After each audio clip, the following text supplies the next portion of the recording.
Assalamualaikum warahmatullahi wabarakatuh.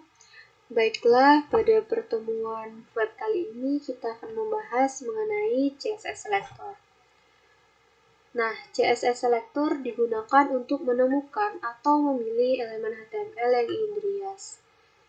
Selektor dapat dikategorikan menjadi 5 kategori. Yang pertama yaitu Simple Selector. Nah, pada Simple Selector ini dapat dilihat selektor yang akan kita gunakan beserta dengan deskripsinya masing-masing. Yang pertama ada berdasarkan nama elemen, digunakan untuk memilih semua elemen P. Nah, pada kali ini kita akan menggunakan web W3Schools, di mana web ini memberikan referensi yang berkaitan dengan pengembangan web seperti JavaScript, HTML, CSS, dan yang lainnya. Ya, yang pertama langsung saja kita klik CSS Selectors. Nah, pada website ini, di CSS Selectornya sudah dijelaskan juga selektor apa saja yang bisa kita gunakan, beserta dengan deskripsi kegunaannya masing-masing. Langsung saja kita implementasikan ke codingannya. Yang pertama, teman-teman jangan lupa untuk mengaktifkan Apache SubDB-nya. Kemudian kita buat file baru di project kita yang kemarin, misalkan kita buat pertemuan 3.html. Nah, yang pertama kita jalankan dulu project kita yang kemarin dengan mengklikkan di browsernya localhost. Nama project kemarin yang akan buat itu pemrograman web dengan filenya index.html. Nah, ini tampilan dari pertemuan kita yang pertama. Pertemuan kita yang kedua kan kita membuat tabel dengan form. Ini kemarin udah dicoba linkkan juga kan untuk tabel sama form yang kita buat. Jadi yang pertama kita buat dulu di index.html link untuk menuju file yang baru kita buat dengan nama pertemuan 3.html. Kemudian menu pertemuan 3 kita simpan. Kemudian cek lagi di browsernya, di menu pertemuan 3 masih kosong ya, karena emang file pertemuan 3-nya belum kita isi. Kita simpan terlebih dahulu index.html-nya, kemudian kita silang. Nah, jadi di CSS Selector ini yang pertama kita akan mencoba selektor berdasarkan nama elemen. Nah, kalau di sini bisa langsung aja teman-teman klik yang untuk berdasarkan elemen ini, ada example-nya ada P. Klik saja di elemen. Nah, ini adalah contoh codingan CSS untuk berdasarkan elemen P tadi. Teman-teman bisa juga mengklik try it yourself. Nah, di sini langsung tampil codingan yang kita gunakan beserta tampilan dari CSS selectornya. Nah, untuk CSS kita bisa buat berada di satu file yang sama dengan file HTML, atau juga misalkan kita ingin membuatnya di berbeda file juga bisa. Yang pertama misalkan kita contohkan aja, ini kita copy aja. Kemudian kita paste di file pertemuan 3.html. Nah, jadi yang pertama ini memanggil file CSS.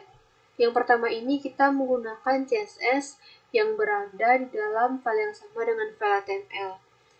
Nah, pada elemen P di sini menggunakan background dengan color berwarna dengan warna kuning. Di sini memanggil berdasarkan elemen P, yaitu ini. Jadi yang elemen P tulisannya akan berwarna kuning. Boleh di luar ataupun di dalam, boleh di luar ataupun di dalam div, yang penting elemen P akan menjalankan tulisan menjadi warna kuning. Kita simpan saja. Kita refresh di bagian pertemuan 3.html tadi. Nah, ini tampilan untuk penggunaan simple selector elemen P dengan file CSS-nya berada di dalam file yang sama dengan file HTML. Teman-teman bisa juga membuatnya menjadi berbeda halaman dari HTML-nya. Misalkan teman-teman buat nama untuk CSS-nya style.css. Jadi yang di pertemuan 3 tadi ininya kita cut saja, Ctrl X. Kita pindahkan ke file CSS-nya. Kemudian style ini kita hapus dan kita ganti untuk menjadi link untuk menghubungkan dari file pertemuan 3.html ke file style.css. Pemanggilannya sama seperti yang telah diajarkan terlebih dahulu, diajarkan sebelumnya. Langsung saja ketikkan nama filenya yaitu style.css, kemudian kita save, kemudian di refresh di bagian browsernya. Nah, dapat dilihat tampilannya tetap sama karena kita hanya membedakan posisi pemanggilan CSS-nya. Yang pertama tadi, yang di sini kita menggunakan CSS yang berada di satu halaman dengan HTML-nya. Sedangkan yang kita gunakan sekarang ini, kita memanggil link untuk menuju ke file CSS saja, tapi sintaks untuk CSS-nya berada di file yang berbeda dari file HTML-nya. Nah, kemudian kita akan mencoba selektor berdasarkan ID. Nah, karena di sini sebelumnya udah ada selektor berdasarkan ID dengan nama ID-nya itu first name. Kita copy saja ID-nya, kemudian pada file style.css untuk ID-nya kita awali dengan tanda pagar, kita pastikan ID tadi, kita buka kurung, misalkan untuk ID ini kita copy saja, untuk ID first name kita buat misalkan background color-nya jadi warna biru, kita simpan, di HTML-nya juga jangan lupa disimpan, kemudian kita refresh. Nah, ini pun jadi tulisan pertama ini menjadi berwarna biru karena paragraf pertama ini ID-nya first name. Jadi yang ID first name background color-nya akan berwarna biru. Misalkan kita ingin buat dia berada di tengah tulisannya, jadi kita buat text align center. Kita simpan, kita refresh kembali. Yang awalnya tulisannya berada di sebelah kiri, ketika di refresh tulisannya berada di sebelah kanan. Kemudian kita akan mencoba selektor kelas. Jadi di sini misalkan pada paragraf yang ketiga ini kita tambahkan kelasnya, kita ikuti saja yang di modul kelas red text. Kita copy saja ini, kita buat kelasnya menjadi red text. Nah, pada disimpan, pada style.css kita deklarasikan kelas tadi. Kalau untuk kelas, pendeklarasian awalnya dengan titik. Kemudian kita buka kurung kerawal, kita pastekan saja ini, kita copy ini, kita pastekan, kita ganti tulisannya menjadi berwarna merah. Kita simpan, kemudian kita refresh. Nah, jadi tulisan yang ketiga, paragraf yang ketiga, background color-nya menjadi berwarna merah dan tulisannya berada di tengah. Karena pada paragraf ketiga ini kelasnya red text. Di style.css pada kelas red text ini kita buat tulisannya menjadi berwarna merah dan berada di posisi tengah. Kemudian universal menggunakan contohnya bintang ini ya. Berarti semua ini kita komentarkan terlebih dahulu. Kemudian kita buat aja tanda bintang. buka forum Kurawal, kita kopikan semua yang di sini, kita pastekan, kita buat background colornya menjadi abu-abu dan semua tulisannya berada di tengah. Kita simpan, kemudian kita paste, kita refresh. Nah, semua background color pada file pertemuan 3.html menjadi berwarna abu-abu. Kemudian ini kita aktifkan lagi, yang ini aja kita komentarkan. Kemudian untuk simple selector ada grouping selector, yaitu untuk memilih elemen heading 1, heading 2, dan heading 3. Jadi di file pertemuan 3.html misalkan kita tambah H1 tulisan H1, kita buat H2, kita kopikan aja ini biar cepat ya. Kita samakan saja tulisan H2, H3, tulisan heading 3. Kemudian kita simpan. Kita refresh dulu. Nah, ini kembali ke awal tadi kan. Karena yang untuk CSS selector universalnya ada dikomentarkan, berarti yang dijalankan yaitu elemen P berdasarkan ID sama berdasarkan kelas yang ada. Jadi tampilan awalnya kembali ke sini. Dan ini adalah tulisan heading 1, heading 2, dan heading 3. Untuk simple selector yang grouping selector, di file style.css-nya kita buat H1, H2, H3. Misalkan kita buat dia menjadi background-nya berwarna hijau, berarti green. Kita simpan, kemudian kita refresh. Nah, berarti yang terbaca, oh di sini untuk demo of the element selector, kita cek lagi di file HTML-nya ini. Sama ya, berarti heading 1, heading 1, heading 2, dan heading 3. Karena di style CSS-nya kita buat heading 1, 2, dan 3. Semua background-nya menjadi berwarna hijau. Jadi karena ini awalnya heading 1, heading 1, heading 2, dan heading 3, background color-nya menjadi berwarna hijau. Untuk CSS ini bisa teman-teman bisa lebih kreasikan buat tulisannya mungkin berada di sebelah kanan atau kiri gitu. Untuk gambarnya juga bisa diubah-ubah untuk background color-nya. Ya, mungkin ini untuk tampilan dari simple selector. Teman-teman bisa juga mencobanya yang ada di referensi web kita, yaitu Fitri Schools. Kalau teman-teman pengen mencoba selector yang lain, bisa diklik aja, kemudian try it yourself. Nah, berarti ini tampilan dari selector, simple selector.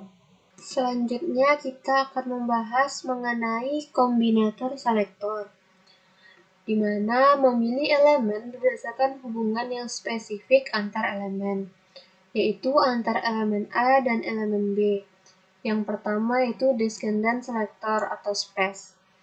Digunakan untuk memilih semua elemen B yang merupakan turunan dari elemen A. Kita buka referensi web kita tadi, berarti yang ini div dengan elemen B.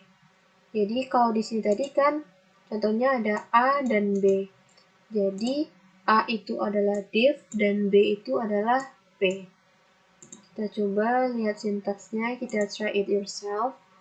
Nah, ini adalah tampilan dari descendant selector. Kita copy saja di bagian sininya. Kita pastekan di bawah tag heading. Kita simpan, kemudian kita refresh. Nah, ini kan CSS-nya masih terbaca file CSS yang kita buat tadi. Jadi kita Ctrl A, kita komentarkan terlebih dahulu. Kemudian kita simpan, kita lihat lagi perubahannya. Nah, kembali ke file HTML tanpa CSS, karena di CSS-nya kita komentarkan. Ini kita komentarkan. Nah, di sini kita kopikan untuk pemanggilan descendant selector tadi, untuk pemanggilan A dan B, di mana A adalah div dan B adalah P. Kita pastekan di CSS kita. Tunggu. Kita kopikan ini. Kita pastekan. Kemudian kita simpan. Nah, kakak jelasin dulu di sini berarti A adalah div dan P adalah B. Nah, ini ya, berarti A adalah div dan P adalah B. Dapat dilihat untuk tag P ada yang berada di dalam div atau merupakan turunan dari div dan ada juga yang tidak. Kita simpan, kita refresh dulu. Nah, ini kan masih ke bawah nih sintaks sebelumnya, jadi biar kita fokus ke bagian descendant selectornya aja. Yang di atas ini kita komentarkan aja dulu semuanya berarti. Kita simpan, berarti yang akan jalan di web kita hanya di bagian ini aja. Kita refresh. Nah, ini. Nah, dapat dilihat teks yang terkena CSS selector hanya di teks kedua, di mana teks pertamanya itu adalah heading 2 yang berada di div, teks kedua adalah elemen P yang berada di div, dan teks ketiga adalah elemen P yang berada di luar div. Sedangkan kita menggunakan descendant selector itu memilih elemen B yaitu elemen P yang merupakan turunan dari div. Jadi dapat dilihat elemen P yang merupakan turunan dari div yaitu adalah teks kedua. Kenapa? Karena elemen P ini berada di dalam div, sedangkan untuk teks ketiga dia juga merupakan elemen P tetapi berada di luar div. Sedangkan di sini kita membuatnya div P, berarti A, B. Kita simpan, jadi untuk descendant selector yang terbaca itu teks kedua. Kemudian kita akan mencoba untuk kombinator selector yang kedua yaitu child selector. Memilih semua elemen B yang merupakan anak dari elemen A. Kita lihat di browsernya, berarti ini kita close aja. Berarti tadi child selector, berarti A besar dari B. Berarti yang ini. Kita try it yourself. Nah, ini dia codingan untuk child selector. Berarti kita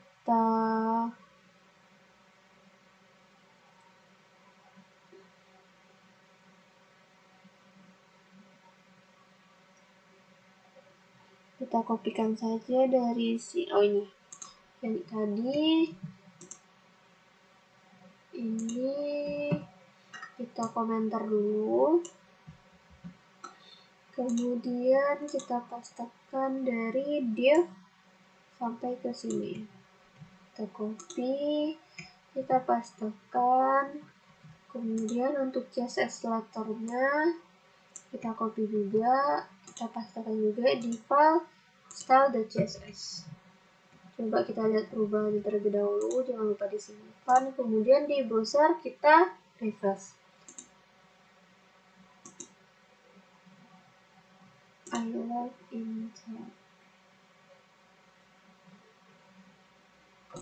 Yang ini kita komentarkan terlebih dahulu. Kita refresh kembali. Nah, tampilannya sudah sama seperti yang di website tadi. Kita coba lihat di codingannya ya. Nah, pada child selector ini memilih semua elemen B, itu memilih semua elemen P yang merupakan anak dari elemen div. Elemen P yang merupakan anak dari elemen div. Ini berarti dia membaca yang ini. Dia memilih semua elemen P yang merupakan anak dari div ini. Makanya yang terbaca untuk CSS selector-nya hanya teks kedua. Teks yang pertama tidak karena dia heading. Teks yang ketiga tidak juga karena dia span. Sedangkan teks yang ketiga dia tidak termasuk ke dalam div. Teks kedua dan ketiga ini sama-sama berada di dalam div. Tetapi untuk teks ketiga dia berada di teks span, tidak langsung berada di elemen P. Karena itu yang terbaca hanya teks kedua saja. Kemudian kita akan mencoba adjustment sibling selector, yaitu memilih semua elemen B tepat setelah elemen A yang memiliki pairan yang sama dengan elemen A. Simbolnya A plus B. Kita buka di browser kita, di silang aja. Berarti A plus B yang ini. Kita klik, try it yourself. Kemudian yang tadi kita komentarkan saja biar dia tidak menimpa. Ini kita komentarkan. Yang ini juga kita komentarkan. Nah, kita kopikan di bagian div sampai sini. Kita pastekan lagi, kemudian untuk sintaks CSS-nya juga kita copy. Kita pastekan juga. Kita coba lihat tampilannya dulu, jangan lupa disimpan. Nah, tampilannya nanti akan terbaca yang di sini, yang terbaca CSS selector adjustment sibling. Kita refresh. Nah, udah pas kebaca, berarti my best friend is Vicky. File yang ke teks yang ke 1, 2, 3, 4 ketiga. Karena ini kan kita nggak kita copy. Kita ngopinya dari file ini tadi kan. Berarti teks ketiga. Sama. Coba kita tengok di codingannya.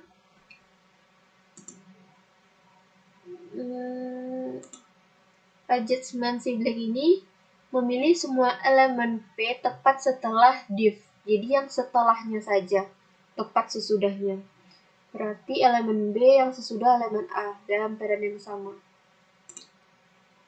Berarti ini elemen B tepat setelah elemen A. Elemen A kita tadi adalah div. Jadi kalau untuk adjustment sibling ini memanggil yang tepat setelah elemen A, itu setelah elemen div, yaitu ada teks yang ketiga ini. Kenapa teks yang keempat ini tidak dipanggil? Tidak terpanggil CSS-nya, karena untuk adjustment sibling ini hanya memanggil yang tepat setelahnya saja. Jadi hanya teks ketiga yang terpanggil CSS selector-nya. Nah, sedangkan untuk general siblings selector barulah dia memilih semua elemen B setelah elemen A. Kita coba tengok di websitenya. Berarti dia yang ini. Nah, berarti dia yang ini. Kita pakai sintaks yang ini aja. Berarti kalau dia memanggil setelah elemen, memilih semua elemen P setelah elemen div yang memiliki parent yang sama dengan elemen div. Berarti kita kopikan saja di bagian CSS selector-nya yang ini. Ini berarti yang ini kita pastekan, yang ini kita komentar. Kita menggunakan elemen A adalah elemen A-nya div, elemen B-nya P. Kita simpan, kemudian kita refresh aturannya. Nah, betul. Yang terbaca adalah kedua teks ini. Dapat teman-teman lihat perbandingan dari adjustment sibling sama general tadi. Kalau adjustment hanya memanggil elemen B tepat setelah A. Jadi kalau adjustment tadi dapat dilihat kan hanya memanggil teks yang ketiga ini aja. Yang keempatnya tidak. Kalau general sibling dia langsung memanggil elemen B setelah elemen A tadi. Ini. Kalau yang adjustment tadi tepat setelah elemen A saja. Kalau general, semua yang setelah elemen A dan berada pada pairan yang sama. Kemudian untuk CSS selector yang ketiga yaitu pseudo class selector. Memilih elemen berdasarkan keadaan tertentu. Nah, di sini sudah ada link untuk melihat detail dari pseudo class-nya. Kita klik aja. Kemudian kita cari sintak, klik escape, kemudian kita scroll ke bawah. Nah, ini adalah contoh sintak HTML-nya, kita copy saja. Kita praktekkan di sini. Ini dihapus aja.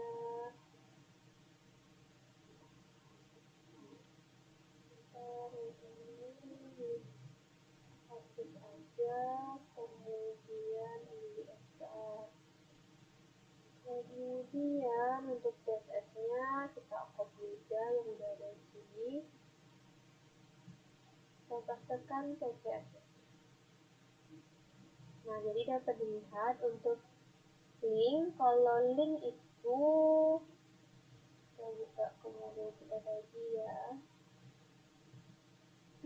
Kalau link untuk link yang belum disetujui, berarti untuk link yang belum disetujui berwarna biru, untuk link yang sudah dikunjungi berwarna abu-abu, untuk link yang untuk elemen yang ketika diarahkan berwarna kuning, ketika diklik berwarna merah. Kita simpan saja, kita langsung coba, kita refresh. Nah, ini linknya. Nah, jadi ketika dia belum dikunjungi dia berwarna biru. Ini kan belum dikunjungi nih. Tadi kayaknya udah ada keklik, jadi dia ada berwarna ungu, karena kalau dia sudah dikunjungi visit itu dia berwarna ungu. Ketika mouse mengarahkan, kalau diarahkan pakai mouse dia berwarna kuning. Kita tengok, nah berwarna kuning. Kemudian kalau escape, ketika dia diklik dia akan berwarna merah. Ini berwarna merah. Jadi ini karena udah diklik kan, kalau diklik dia berwarna merah, kalau diarahkan dia berwarna kuning, dan setelah diklik dia berwarna kuning. Dan ini adalah tampilan untuk CSS selector di pseudoclass selectornya. Kemudian untuk CSS selector yang keempat adalah ada pseudo elemen selector, di mana memilih suatu bagian dari suatu elemen. Pada pseudo elemen terdapat 4 selektor, yaitu after, before, first selector, dan first line. Dapat dilihat deskripsi masing-masing. Kemudian kita dapat membuka link ini untuk melihat referensi dari pseudo elemen. Dan ini adalah dia. Ini adalah tampilan dari websitenya. Kemudian kita klik syntax. Kemudian di sini kita klik aja after, kita scroll ke bawah, dan ini contoh teks HTML-nya. Kita copy saja, kita pastekan ke file pertemuan3.html kita. Jangan lupa disimpan, dilihat dulu di browsernya. Nah, ini tampilan awal sebelum terkenal sintaks CSS selector. Kemudian kita kopikan bagian CSS-nya di style.css kita. Nah, kakak jelaskan dulu. Di sini terdapat 3 buah paragraf, 3 buah tag P, yaitu ini tag pertama, tag kedua, dan tag ketiga. Nah, pada teks pertama ada kelas boring.text. Berarti kelas boring.text ini after. Berarti pada teks pertama dengan kelas boring.text, sesudah tulisan ini akan ada tulisan boring. Kemudian untuk teks ketiga kita ganti aja, berarti ini sebelum berarti before. Sebelum teks ini berarti sebelum tulisan ini akan ada teks dengan tulisan exciting dengan warna hijau. Berarti kalau before sebelum, after sesudah. Kita refresh. Untuk boring.text, untuk file teks pertama, karena kita buatnya after, jadi sesudah teks akan ada tulisan boring karena dia after. Kemudian untuk teks ketiga, karena dia exciting, kita membuatnya before. Berarti ada sebelum teks P-nya akan ada tulisan exciting. Sedangkan untuk teks kedua tidak ada CSS selector manapun karena kita tidak mendeklarasikan kelas apa yang akan digunakan. Jadi hanya teks 1 dan teks 3 yang terpanggil atau terkena CSS selector dari pseudo element. Kemudian untuk CSS selector yang terakhir ada atribut selector, di mana memilih elemen berdasarkan atribut atau suatu nilai atribut yang dimiliki oleh suatu elemen. Kita bisa melihat referensi websitenya di W3 Schools juga di bagian CSS atribut. Nah, bisa dilihat ini ada CSS atribut selector dengan atribut dengan value-nya. Langsung saja kita coba satu persatu ya. Yang pertama untuk CSS atribut selector. Mungkin kalau yang ini dia berdasarkan target. Ini ada targetnya. Berarti kita kopikan aja linknya. Kita pastekan di halaman HTML kita. Yang sebelumnya dikomentarkan aja biar nggak nimpa. Kita simpan dulu, kemudian kita refresh. Nah, ini untuk CSS-nya yaitu elemen A dengan target background-nya warna kuning. Di sini berarti ini kemudian dapat dilihat di hasil runnya dengan atribut selector, di mana yang memiliki target dia akan berwarna kuning, dua ini. Berarti kita refresh. Oh, ini berarti masih kebaca yang tadi. Berarti yang ini bentar ya. Oke, berarti yang ini kita hapus. Berarti yang ini bentar kita rapikan dulu.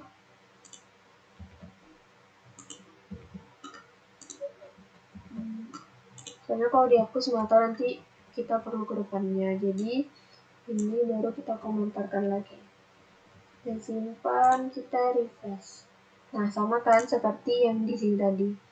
Kalau dia memiliki target, maka tag A yang memiliki target, maka backgroundnya akan berwarna kuning, sama seperti ini.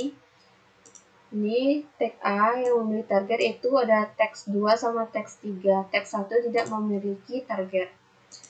Dan di CSS-nya akan membaca di mana tag A yang memiliki target backgroundnya berwarna kuning. Kemudian ada atribut value dengan targetnya blank. Memilih semua elemen dengan atribut dengan nilai blank. Kita coba, ini kita simpan dulu, kita coba lagi yang di sini. Nih, targetnya blank. Kita coba lihat, berarti yang targetnya blank akan berwarna kuning. Kalau kita tadi di sini target blank kan ada nih. Deklarasinya berarti kita copy aja deklarasi CSS-nya. Kita pastekan. Kita buat yang target blank background-nya jadi berwarna hijau. Nah, yang targetnya blank ada di teks kedua. Berarti kita coba simpan, berarti kita refresh nih. Yang dengan target blank berada di teks yang kedua, di teks 1, teks 2, dan teks 3. Jadi teks yang targetnya blank berwarna hijau. Kemudian atribut dengan title-nya flower. Title flower berarti ini. Nah, kalau di sini yang title-nya ada flower, dia akan membuat garis dengan 5 pixel solid berwarna kuning. Berarti karena di sini yang belum, yaitu teks pertama, kita kopikan saja di bagian title flower-nya. Kita coba apakah berlaku untuk teks atau hanya gambar. Berarti di sini title-nya flower. Kita kopikan bagian CSS-nya. Ini kita kopikan di bagian CSS, copy, kita pastekan. Apakah ini berlaku untuk tulisan atau hanya gambar? Kita refresh.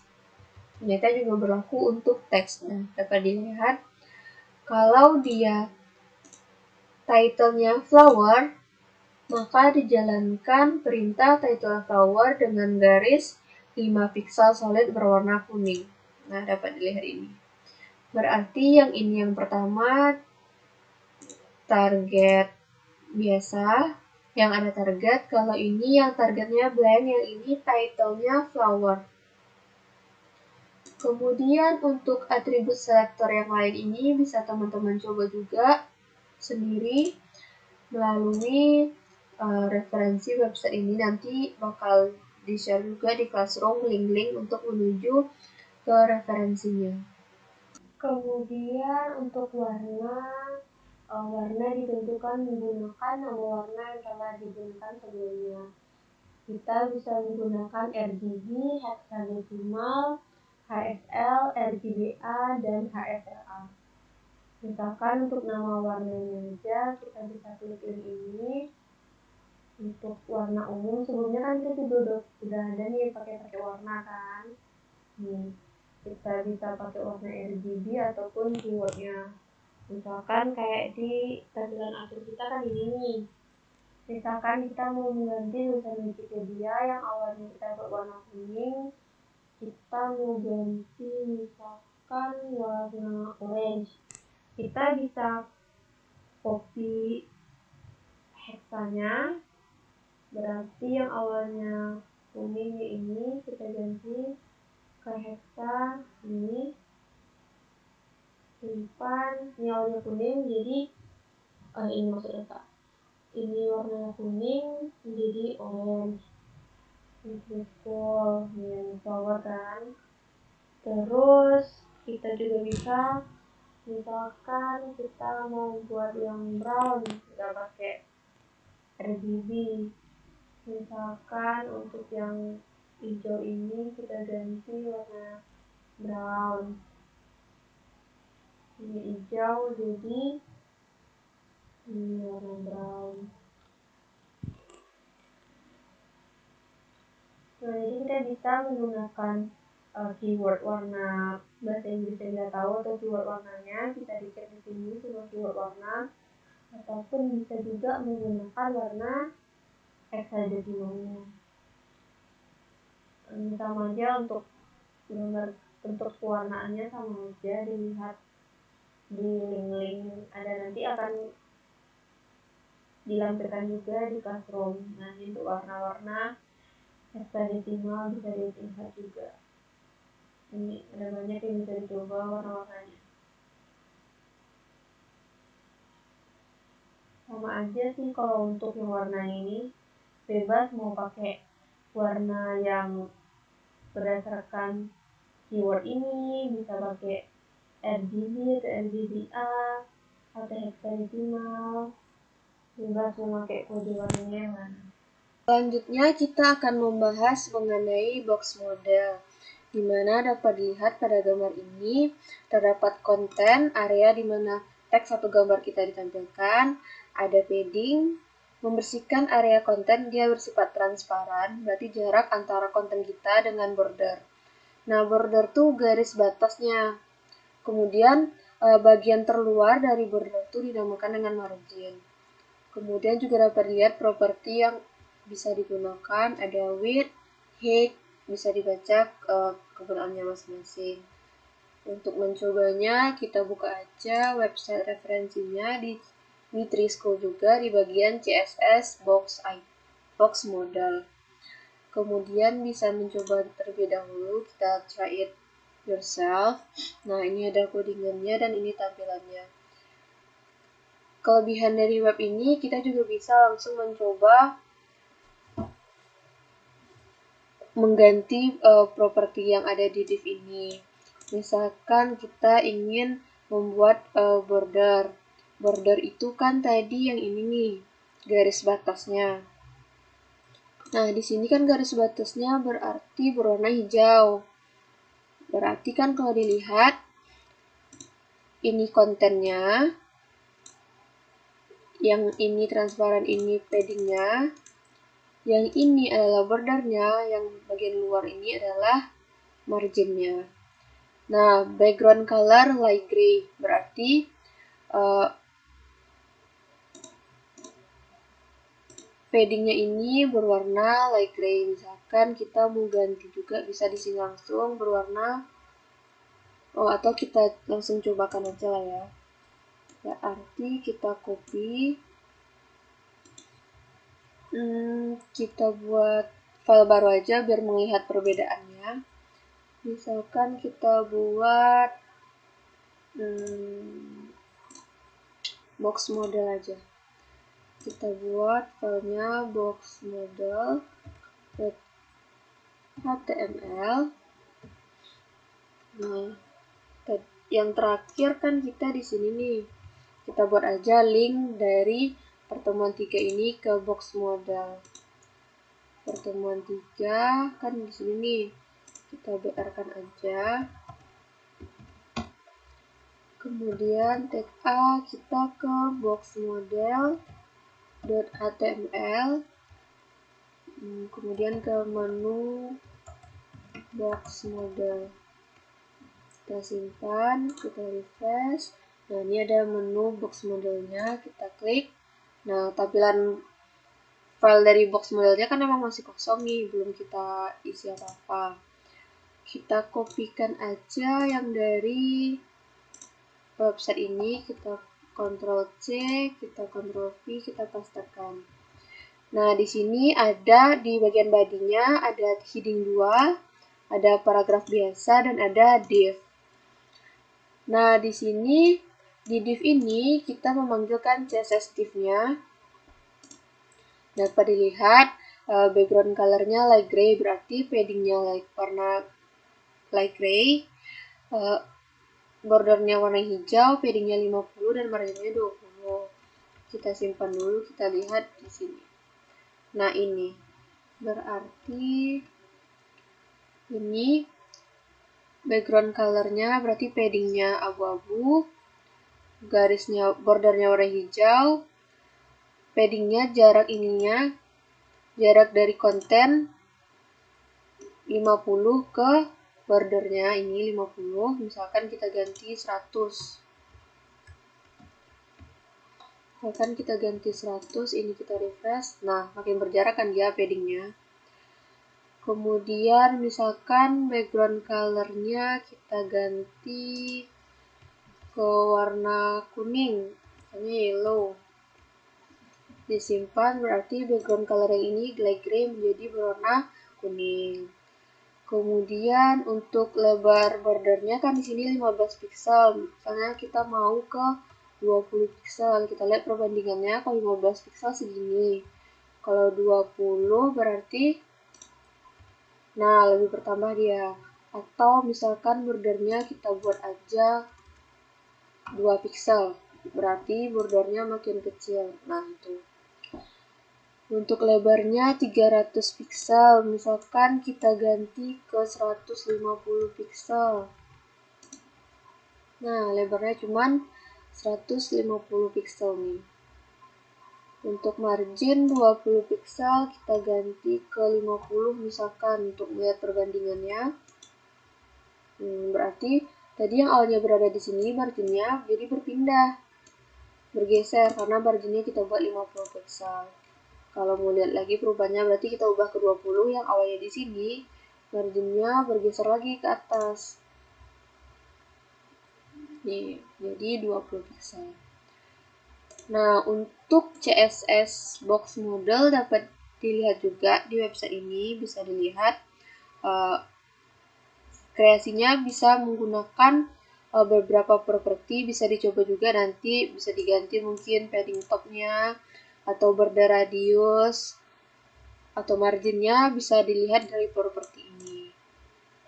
Nah, jadi ini adalah tampilan dari box model. Ada kontennya, ini paddingnya, jarak dari border dengan konten, kemudian ada di sini karena kita buat tadi hanya 20 pixel dia jadi kecil kan. Nah, tadi kita buat berapa ya? Ya 20 pixel jadi kecil. Kalau misalnya kita mau buat ini maksudnya bordernya kecil karena kita buat 2%, misalnya kita jadikan ke 20 lagi. Nah, ini bordernya dan di luar adalah marginnya. Jadi ini ada tampilan dari box model. Nah, kemudian yang keempat ada unit, di mana CSS memiliki beberapa unit berbeda untuk mengekspresikan ukuran dari suatu properti. Nah, dapat dilihat beberapa ukurannya yang digunakan adalah properti width, margin, padding, font size, dan lainnya. Sama seperti yang di box model ini, properti-properti ini. Bedanya di unit ini terdapat dua unit itu digolongkan menjadi dua jenis, yaitu ada absolute dan relatif. Untuk absolute ukurannya udah fix, di mana panjang dinyatakan dalam satuan. Seperti ini ada cm, milimeter, inci, pixel, poin, sama pisas. Kita coba aja dari yang ini tadi kan, yang sebelumnya, yang di box model. Di box model ini tampilan awalnya kan seperti ini. Nah, berarti kalau kita ingin mengganti unitnya, misalkan di sini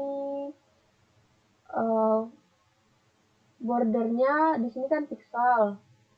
Nih, pixel berarti dia menggunakan unit dengan ukuran yang absolut. Kita bisa mengganti unitnya, misalkan kita menggunakan cm. Kita ganti aja, misalkan kita buat 1 cm. Kita simpan, kemudian kita refresh, berarti di border. Sebelumnya ini menggunakan 20 pixel. Kalau 1 cm, ini ukuran 1 cm-nya. Bisa juga kalau ingin menggunakan inci, berarti 1 inci, 1 in. Kita simpan, kita refresh lagi. Nah, ukuran 1 incinya semakin besar. Kalau untuk unit kita hanya mengubah di bagian properti yang kita gunakan tadi. Bisa menggunakan pixel, inci, cm. Nah, ini untuk ukuran yang absolut. Kita kembalikan lagi ke awal 15 pixel misalnya kan, nih kembalikan ke awal. Kemudian untuk ukuran relatif adalah ukuran yang relatif terhadap sesuatu. Jadi berdasarkan ukuran awalnya, misalkan kita buat persen yang sering digunakan aja ya, kita coba. Misalkan kita ingin di sini paddingnya kan 50 pixel, kita ingin coba yang relatif, kita ganti ke 20%. Berarti berdasarkan besar objeknya. Nah, di sini paddingnya yang awalnya 50 pixel, kita ganti ke 20%, ini kan 50 pixel, 20%. Nah, 20% berdasarkan awal dari objeknya, berdasarkan besar objeknya. Mungkin ini nggak terlalu terlihat, kita coba di border aja deh. Di border 15 pixel kita ganti ke 2%. Kita simpan, kita refresh. Nah, 2% nggak kelihatan dong karena di border itu sangat kecil ukurannya nih. Jadi kita ganti aja biar lebih kelihatan 50%.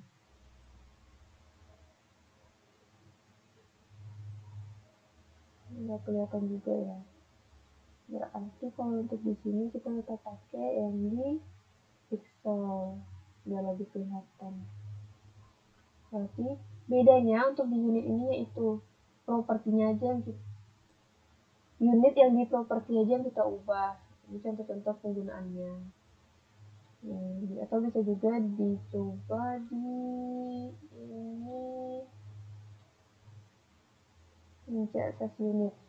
Bisa dicoba juga nanti ini. Pixel berarti dia absolut, atau mungkin yang menggunakan relatif, ini kan bisa dicoba langsung di websitenya yang menggunakan persen tadi. Nih, font size-nya berapa persen dari div. Nih, tulisan div ini 150% dipanggil unit relatifnya. Nanti bakal di-share juga linknya, bisa dicoba-coba juga semua unit yang ada. Kemudian ada kekhususan atau specificity, di mana CSS yang saling bertentangan mengarah dengan elemen. Kita coba aja di website ini juga ada di specificity. Kita scroll nih specific, inline style-nya warnanya diganti, ID. Ini dia tadi kan, berarti kita coba aja.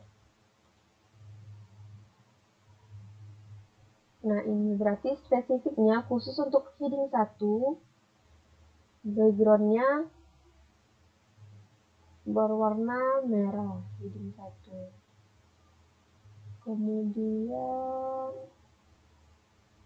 atau ini kita coba. Nih, spesifiknya untuk div yang ID-nya A, berwarna hijau. Dapat dilihat kalau spesifik itu, kalau ID-nya A saja, dia berwarna kuning. Kalau div, di dalam div-nya ada ID A, dia berwarna biru. Tapi di sini yang ada kan ID-nya A dalam tag div, berarti ini berwarna hijau. Jadi yang dijalankan warna hijaunya aja. Bisa dicoba juga sih untuk spesifisitinya di sini. Bisa dicoba juga sesuai kreasi kalian juga.